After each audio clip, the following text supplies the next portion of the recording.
Hello, everybody. I want to welcome you back to the Dynamic Decisions podcast, where we explore the strategies that drive successful decision making in the world of business. Why? Because the best decisions come from great conversations. I'm your host, Teasha Cable, CEO of C Model Data, and today we have a leader in people and culture. Her name is Kris. She is the Chief People Officer at Fox Communities Credit Union with a wealth of experience across diverse organizations like Fox, CLA, and I want to say it's called Schneck. Yeah. You can fix that later. Kris brings such a unique perspective to how strategic people management can really drive organizational success. Kris, thank you so much for being here.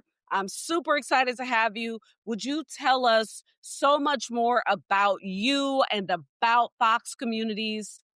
And let's jump right on in. Let's do it. Well, sure. Honored to be here as always. And so thank you for the invite. I just so appreciate that. And just a chance to talk about the journeys I've been on and the journey we're doing here at Fox Communities Credit Union. I'm sitting in Appleton, Wisconsin. So a little snowy background behind me already this year and making that happen. But excited to bring what now has been over 30 plus years in a people centric business of thinking about how do we put people first? And how do you make those decisions when there's really hard decisions to be made? So eager to jump into that and just see what we can talk about together today and keep learning. I love it. Thank you so much. So here's the thing. Credit unions actually operate in a really fascinating space. So you're competing with traditional banks, right? They can offer higher salaries and tech companies in some case who are pursuing financial services talent. Yet you're a mission-driven organization and you're serving members rather than maximizing shareholder returns. So at Fox Communities Credit Union, when you're recruiting talent or designing compensation structures, how do you navigate the tension between offering what needs to be a competitive package to attract top performers versus maintaining the cost efficiency that allows you to deliver better rates and lower fees to your members? And then have there been any times where maybe candidates went to other competitors who simply had some other type of thing? And does that shape your people strategy in any sort of way? Yeah, well, that's a lot of question within that question. So I know, I know. I went deep. let's peel it back a little bit. Break it So, down. one thing that's really I feel really blessed about being in the credit union movement is that, our Gallup friends, we're big Gallup partners, and our Gallup friends will continually tell you when they look at the data set that credit unions are blessed to have some of the most strongest engaged cultures of any industry. So when we think about, our history or the history of being a nonprofit cooperative, which is really what credit unions are, they Mm. were based on this foundation of people helping people. And we take that really serious inside our doors and caring for our team and outside, in helping making sure that we're caring for our members and our broader communities. And so, I often say that credit unions understood social responsibility before corporate America ever put the two words together. And I think there's a piece of that that brings reality. So when we think about recruiting and we think about caring for the talent that is inside of our credit union, I am really blessed to say that we are able to attract people. And the first thing that people will tell you why they come to us is because of our intentional culture. And so Mhm. when it comes to compensation, we have to be in the game, right? But I can't be at the far end of the game and I can't be at the low end. So we have a very simple compensation philosophy that just says, we'll pay competitive wages for comparable jobs in the Mm. marketplace. And we stay right in that strike zone of helping care for our people. And then we work really hard at growing them on their career path and their journey. I mean, this year alone, we've ranged anywhere from all the openings we've had, and we've brought in, because of our growth, over 106 new team members this last year. And Wow. out of that, over to 64% targeted has gone to our internal team members. Love it. And so when you create that type of opportunity with a really strong intentional culture, we find that we're recruiting talent away. And people are even willing to say, you know what, I don't need to chase all that push me to the number to make the next big buck. Yeah. Pay me fairly and give me a culture that respects me and shows me the respect and value and love I deserve. And that's what we're trying to do. It makes it a little easier for us, honestly. And I absolutely love that. I think that opportunity is everything. So when you say we create a path and then we're actually seeing the outcomes and the results of creating that path by the number of people being able, to fill a new role with a person who's emerging, I think that that's a fantastic proof point. So let's kind of take it here. When you're implementing these talent development programs or making organizational changes, how do you balance applying proven frameworks, especially because you've got this diverse background in this space, versus really respecting the unique culture of credit unions where member service and community connections actually define success? Are there any signals that tell you when to import the best practice versus when credit union specific approaches are genuinely more important to preserve? It's an interesting question because I think in our world, there's always a little bit of intention. I mean, in any organization, right? When you think about, I always say there's three things that are intention. How do you make sure that you're caring for your members, the very reason that you exist? And how do you make sure you put enough investment and enough thought in that? How do you make sure that at the same time, when you think about that, you're doing everything you can to develop that internal team so they can deliver on that mission? And then you always have to have a bucket that says, how do you invest for the future? And we have to hold, a financial accountability to, let's just easily say, what's in the reserve account to make sure we always have enough money on either side to care for our core mission financially, what we're doing for our members. So Mhm. those three things at times can be intention, right? But I think when we look at it, we break it down by just trying to make it a little simpler. Mm. We look at taking our guiding principles, which is our purpose, our mission, our vision, and our values. And we really look hard at those and say, how can those help be our guiding light? So when I need to make a difficult decision, when I need to figure it out, which could take me in any direction, how do I Mhm. make sure that I'm always in alignment to what we promised our team members and our members they would experience and how we choose to give back as we pay it forward in our community? And I think if we keep, as we've done, that piece alive in forefront, those decisions they're still difficult at times, without a doubt, but they Yeah. become you get more of a guardrails, right? To help you Mhm. make the right decision in the short term and the long term. Yeah. So kind of on the same note, and I'm just gonna frame it like this. So you're out and you're actually advocating for people investments across the company. You might do this to the senior leadership, your other team members. You might be doing this with the board. These might be things like employee development programs or enhanced benefits, culture initiatives, the kinds of things that you end up having to translate. And you have to translate, this is the right thing for our people.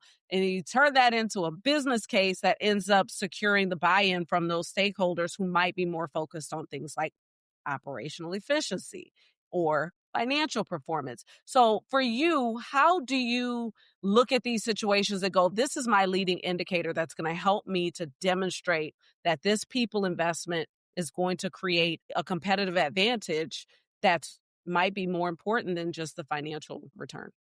Yeah, I think there's a couple things that I, again, feel really thankful about where I am in my career and where I get to, walk in every day into this thing called work. One of them is living out our values statement to the organization. And that is really all about this concept about how do we make sure we embrace our organizational evolution, to create a lasting member experience and make sure that our team has the tools they need to succeed and they're shown the love, value, and respect they deserve.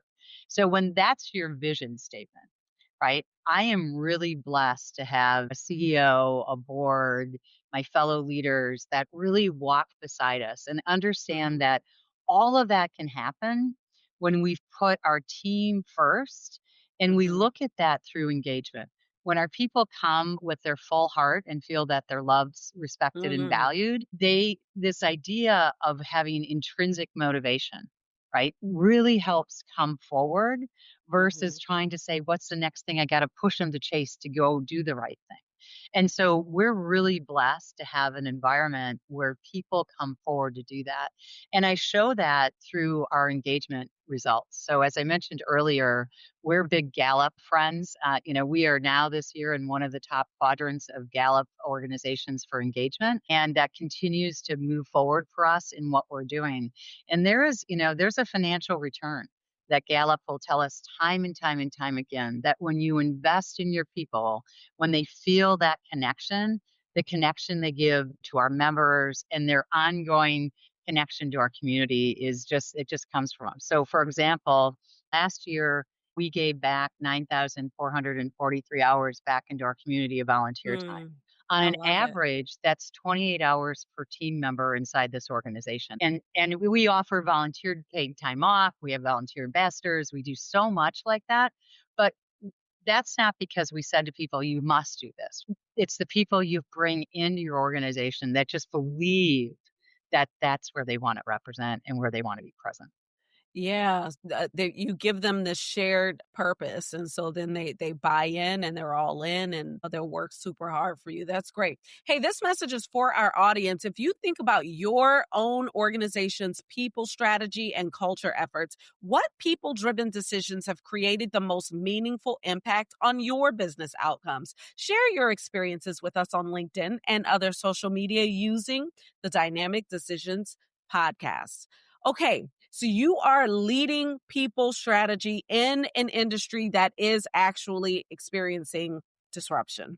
Digital banking, fintech competition, changing member expectations, regulatory complexity. So when your business leaders are pushing for rapid digital transformation that might require different skill sets or org structures, how do you balance the urgency to evolve the workforce quickly against the responsibility to your existing employees whose roles might be fundamentally changing? Yeah, I think it is a balancing act because there's always two ways that I've looked at through my career that you can help talent reach where they want to go. Where's the dream of that person? Where do they want to go on their career path?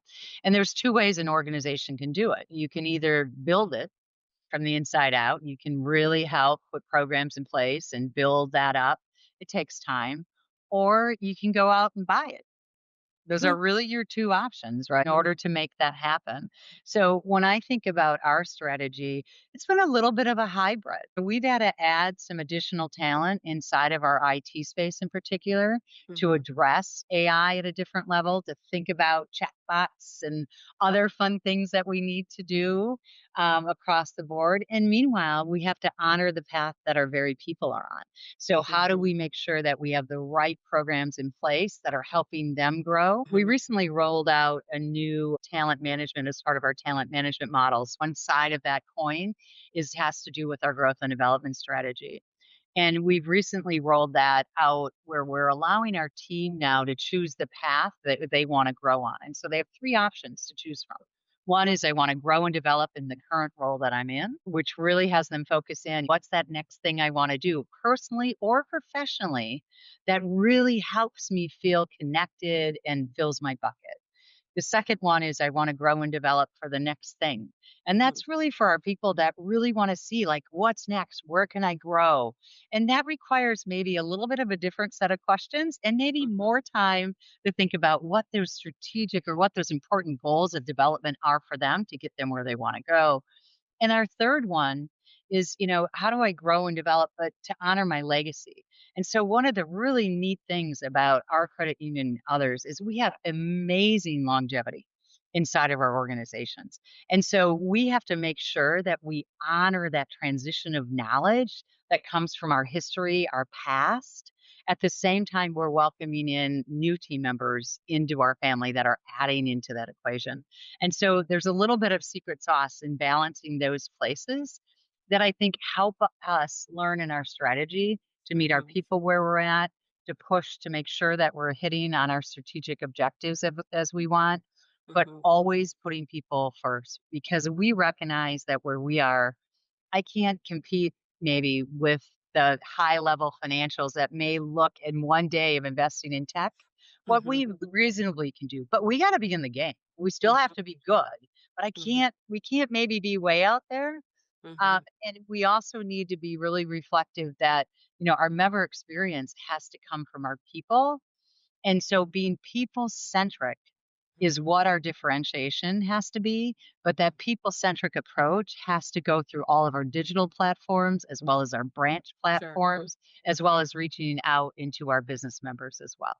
Yeah, so just make people better with technology. Yeah, also or faster, right? In some cases, it's not even better as opposed to this concept or movie idea. We're just going to completely replace them, right? So good. All right. Here's my thing. We are going to do a decision making assessment. We're going to assess your style of decision making through a persona assessment. So I'm going to ask you 4 different questions that represent different approaches.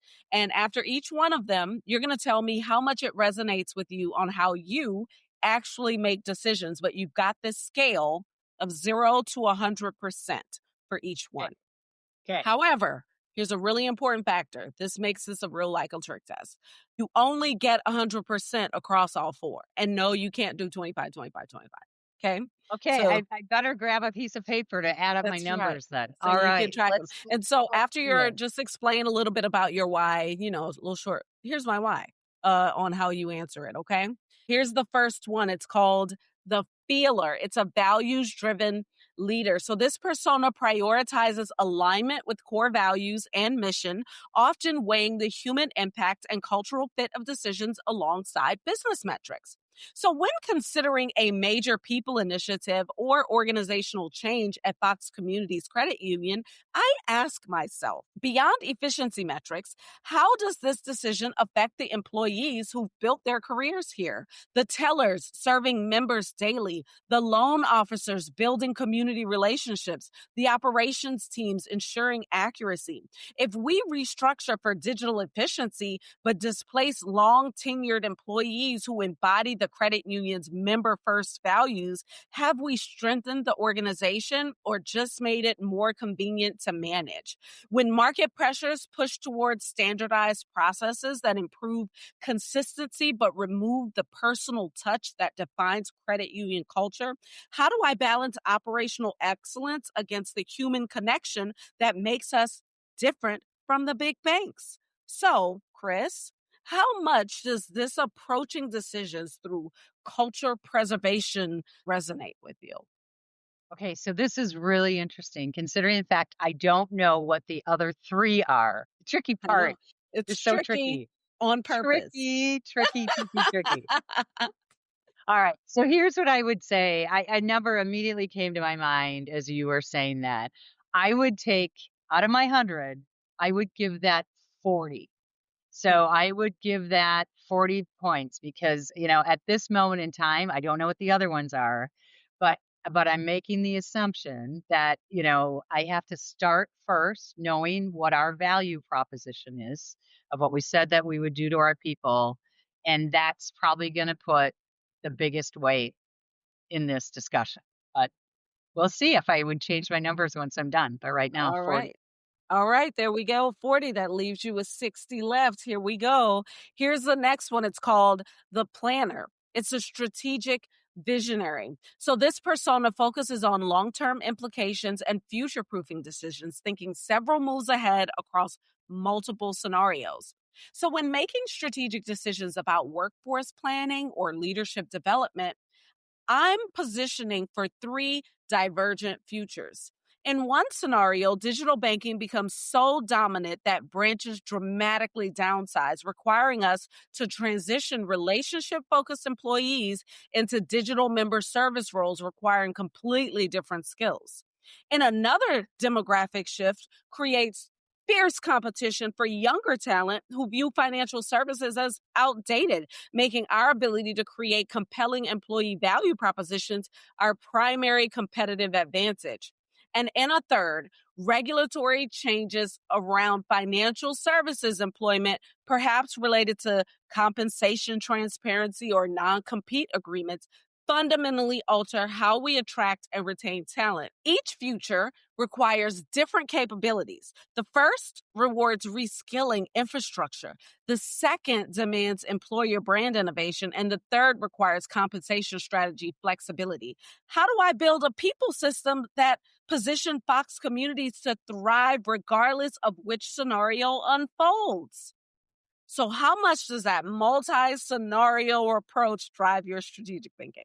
Well, okay, this is really interesting, because if I go to my Clifton strengths, my very first one is strategic, you know. Next one's woo, by the way, and then I move to communication and arranger, and I end up with positivity. So, this one for sure plays strong in how I make a decision, and I would give that one probably 25%, leaving me a little bit extra on the ends for these others. And we'll see what happens. But that's a big piece of how is it all going to fit together? Where we're moving strategically? How does it align? It's good stuff. Here we go. Here's the next one. It's called the counter. It's the challenger of assumptions. So this persona questions conventional wisdom and looks for contrarian opportunities. So when evaluating talent strategies, I ask myself, what fundamental assumptions about credit union employment might be limiting our thinking? The industry has long operated on the premise that credit unions can't compete on compensation but win through mission, work life balance, and community connection. But what if that's becoming less true as younger workers prioritize financial security and career growth over mission alignment? What if some high performers would thrive in our member focused environment but never consider credit unions because they assume we can't offer competitive career progression?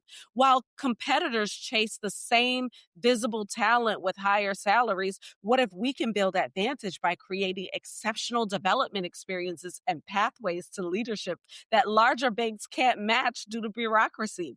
When deciding whether to accept industry norms around compensation and career paths or challenge them, how do I avoid the trap where being different makes us seem like a compromise rather than a conscious choice?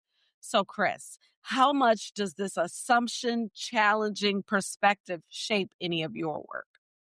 Yeah, I'm gonna give that 20%. I think it leaves me 15 for this last one, whatever it might be. So I'm playing a gamble. But I'm really thinking that's 20%. I often say, and I used to work at Goodwill as well. And we Yeah. used to have this statement that said, with people, you've done well, now you want to do good. And there's a piece of that, but balancing how you're thinking about compensation, balancing the norm or fighting against some myths are an important part of that. And part of my own hardwiring is I'm not afraid of a good challenge. So that sort of feeds me a little bit. I like it. That's really good. All right, here's the last one. It's the data driver. It's an evidence based decision maker. So, this persona relies on metrics, analytics, and concrete evidence to validate decisions. So, before committing to major people initiatives, I ask myself, what evidence reveals which programs create genuine business impact versus impressive sounding activities that don't move key outcomes? I want rigorous analysis distinguishing between metrics that demonstrate HR activity, like training hours or delivered positions filled, engagement survey scores, and indicators that predict business results, like quality of hire measured by performance and tenure, retention rates of high performers versus low performers, time to productivity for critical roles, correlation between manager effectiveness and team member satisfaction and results. Here's the paradox: the metrics that prove that we're executing well, like time to fill, cost per hour, program participation rates, are immediately measurable. But the outcomes that reveal whether we're building competitive advantage through people, like service quality improvements, innovation rates, leadership bench strength, often take years to manifest. How do I build evidence based conviction in our people strategy when the most important validation lags behind investment decisions? So, Kris, how much does that evidence seeking approach guide your decisions? Well, if I'm playing by your rules, which not always isn't in my camp to always exactly play by every rule, but I'm a little bit of a catalyst of change there. But leaves me with 15% That's right. in that mix to get me to the 100. But here's what I would probably say about that. We have people metrics and scorecards that really are quite amazing. Being analytical is a learned behavior for me. It does not come naturally. And so I've learned through my career that in order to reach my whole audience, I have to be able to answer that analytical data for my very logical leaders that are walking beside me that I value, right? But if I can't speak their language and push that through, I can't make that connection. So I need to have that be part of the puzzle in deciding and making that decision data. And isn't it cool what AI and BI can do today for those of us who may not be the wizard at the pivot table of old day Excel, be able to push us into this camp to help us with this data set? It's really important. And I would just add to that when I look at how that stacks for me, I'm not too surprised by it because I probably say this daily to our leaders. Behavior always precedes result. And so you have to start first by thinking about how this is going to make your people feel, Sure. right? And what the outcome of that behavior change needs to be. And so often we start with the analytical result versus telling people and helping them take them along the story about how that's going to impact them, how it's going to impact a member, how it's going to make a difference in our community. And then we can judge our progress by all of our short wins by looking at how we move the meter, right? Woo! Child, I couldn't have said it better myself. I love it. So you are 40% feeler. I hope that the audience really took all those nuggets because I think that they were so well put together for them.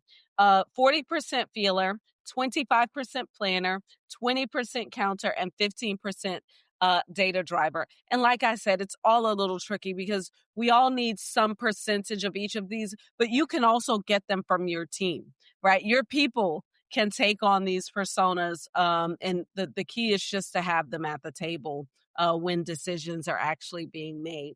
So we're going to wrap up. And here's the thing, you have built and led people functions across diverse sectors. And now you're really guiding talent strategy in a mission driven financial organization. I want you to tell our audience what's the most important insight that you can share with them if they're trying to build people strategies that honor organizational mission while remaining competitive in today's talent market. Well, that is a really lofty question. Ooh, I For like them like that. I know, I can tell. That's a really lofty, lofty question. So if I'm trying to peel it back, I think it's this. And maybe for a moment, can I share a story? Please, Is that okay? So absolutely. here's what I would say. We constantly talk about making sure that what hangs on our walls walks down our halls, right? Because when people come inside of our organizations, they are looking, they're reading, they're connecting, they're trying to figure out what's your culture. And if we say one thing and people experience another, that is the biggest level of mistrust we could ever give inside of an organization. And so if I can just tell you a story when I was at Goodwill quick. I'll try to make this quick for you because I don't want to keep us on too long, but I think it's really impactful to this point Yeah, please of do. how powerful your values and what you do, you live up. So when I worked for Goodwill of North Central Wisconsin now, which is over 20 years ago, was with them for 11 years. I led their people and culture efforts across the board. When I came on board, that organization had gone through an embezzlement situation about a year before I joined. And it Mm, was actually the controller who they stopped counting at $500,000 of what she took over a 3-year period. And so when I came on board to that organization, they were in a point of healing. The individual who had been arrested for this had now just been convicted. She was to serve 8 years for that and put some restoration in. wow. And we went through a journey of really trying to be a strong value centric organization. Again, very mission driven, so powerful in the work of giving back with people of all types of barriers and challenges. But we had a value when I first came in that said we put people first, not surprising. Now, interesting enough, on the graphic that we put on the wall, it had it listed third. So I had to raise my hand when I first started to be like, hey, if we put people first, maybe we should put that first. And, but along the way, here's what happens. We become an organization that is very diverse and inclusive in our programming, working with people of all types of barriers and opportunity to help them with employment and life sustainability. So 7.5 years later, our CEO walks into my office one day and says, Kris, I have an opportunity and I want to talk to you about it first.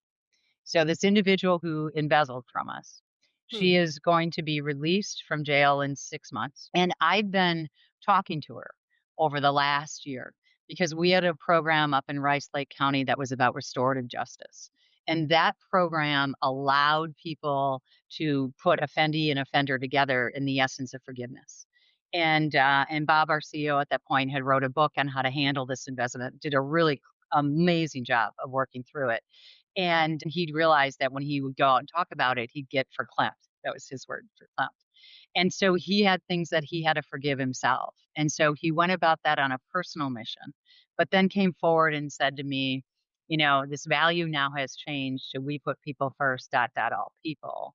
And when she gets out, how do I not help her with employment? And so would we consider hiring her back? And so we had a discussion about, well, probably not in finance. Let's all agree to that. Accounting, not so good either. Yeah, that's not going to happen. But we did have an opening at our front desk for a director of first impressions. And we agreed that we'd talk to everybody inside the organization that was with her at that point, and they'd have a chance to meet with her. I could meet with her. Our senior leaders could meet with her when they get out. And if anybody would say, I'm not comfortable, we wouldn't move forward.